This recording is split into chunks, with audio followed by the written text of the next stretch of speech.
যখন ছাত্র ছিলাম এখানে, তখনকার পরিবেশ যে ঠিক এরকম ছিল তা নয়, কিন্তু সেখানে একটি ঐতিহ্য, যে ঐতিহ্য আমরা আজকে দীর্ঘ 6 দশকের বেশি সময় ধরে বহন করে নিয়ে এসেছি।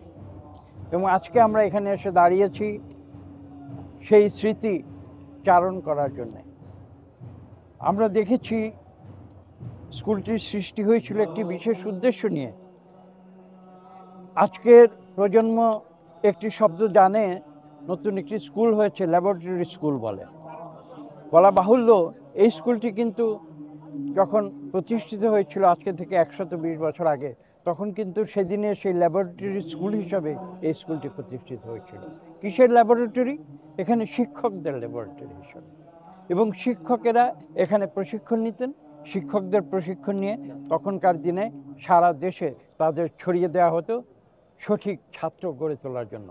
আমার মনে আছে আজকে যেখানে অনুষ্ঠানটি হচ্ছে এটি একটি খেলার মাঠ। এই খেলার মাঠে আমরা একসঙ্গে হকি খেলেছি, ফুটবল খেলেছি, এবং এরকম আরও হাজারো হাজারো স্মৃতি।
আন্তঃহজ প্রতিযোগিতা শুধু একটি খেলা নয়, ছিল দলবদ্ধতা, নেতৃত্ব এবং চ্যালেঞ্জের শিক্ষা।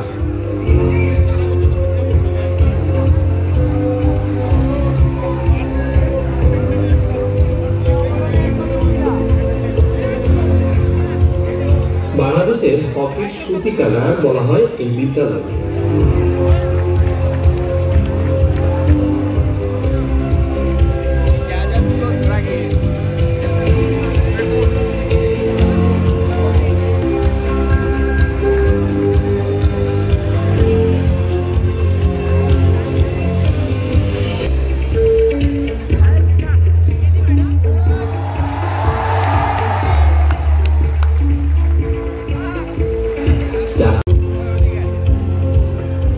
প্রতিষ্ঠার পর থেকেই বিদ্যালয়টি শুধু একটি শিক্ষা প্রতিষ্ঠান নয়, বরং ছিল জাতীয় শিক্ষার মানোন্নয়নের মাইলফলক।